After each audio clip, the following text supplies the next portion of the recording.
Hello, this is a video meant to get our class up to speed about using soft proofing and converting then from RGB color to CMYK color.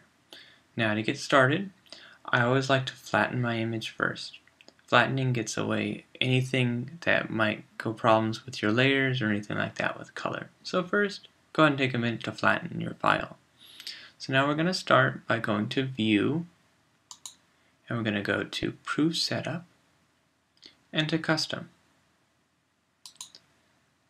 Now this brings up a kind of an interesting looking box, and it did something strange to my image that I wasn't expecting. Now, to understand this a little bit, the device to simulate is you telling Photoshop what profile you want to look at, what profile you are thinking of converting to. And in this case, I have US web coded SWOP v2. Now, there are tons of these, but I know everybody who has Photoshop has web coded SWOP. It's also a preset in the color management settings of Photoshop and the Adobe Suite. The nice thing about it is that it's stable. It doesn't change too much when you convert to blurb, color settings, or anything else, from what I can understand.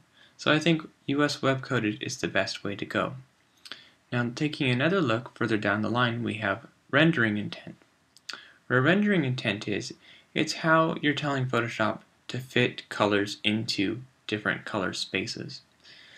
RGB color is projected, and it's huge compared to print or CMYK color.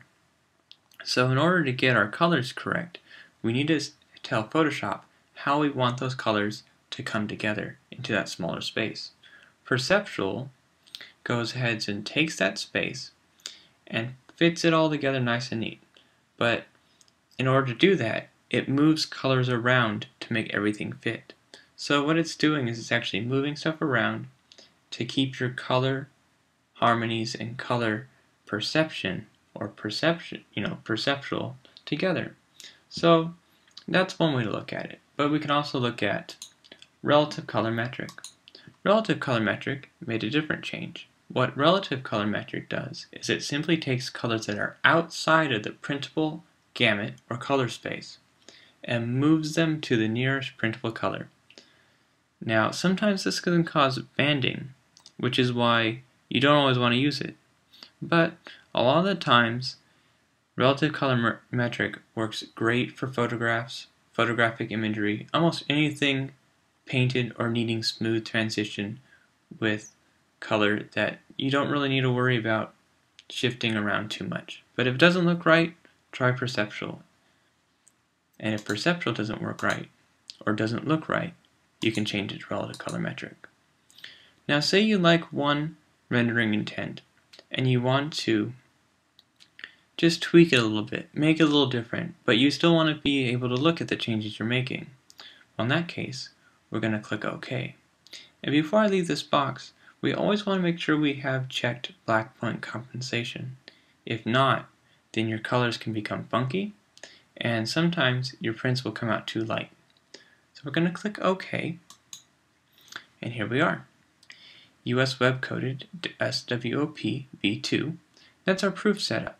But if you can look all the way over here, we're still actually an RGB image. We're only looking at it through goggles that show us US web coded. So it's like a way of looking through some glasses that's narrowing some stuff down for us. Now say we want to brighten some stuff up. Maybe this got a little too dark for what we wanted. So we simply come over and you can make this adjustment however you want. I just like curves. And we can go, just bump it up a little bit. There we go. So good as new, right? It's okay, as long as you're satisfied with your image.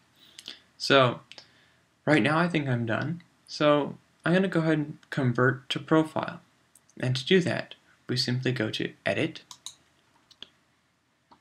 Convert to Profile. Now, looking at this brings up a new box, but the cool thing is it left that profile you were looking at in this box in the destination space. Source space is the space you are already in You don't really have to worry about this one because it's simply the RGB or any sort of color profile you're already working in on your image. And we're just going to convert it finally to destination. So using this one, of course, is going to give us everyone's images are going to look the same when they get put into InDesign. So now we're going to, these things at the bottom, Adobe Engine and Relative Colorimetric, of course, leave Adobe as is, but you can still change your rendering intent if you wish to perceptual or relative. A lot of the times, saturation or absolute are really not what you want. If you have questions more about them, feel free to message me or talk to me in class, and I can explain a little bit more about what these color intents are. Now we want to leave checked black point compensation and want to flatten to preserve appearance because we don't want anything going strange during the conversion. So we're just going to go OK. And then we're already done. So now we just need to save as because we want to save over our original. So we're going to save as, and I'm going to save it to my desktop. And my file is just too big for any sort of other thing besides a Photoshop or TIFF file. But an important thing to look at here is you want to always embed the color profile. If you don't, you can get some things when other people open up your image in Photoshop, Illustrator, or InDesign. Sometimes things can go funky and your colors won't look right and your images will look horrible. It's not to say that you didn't make a good image, it's just the color profile didn't match and it will look pretty bad. So by embedding color profile, you make sure that everyone else is able to open up your file and look at it exactly the way you look at it. So then we'll go ahead and click save, but I'll let you guys click save just because it's going to take a little while to write mine. So that's about it for Photoshop. Illustrator is a little more in depth, but go ahead and click the link just after this one to see how to convert and embed profiles in Illustrator. And again, if you have any questions, feel free to ask me at any time. Thank you.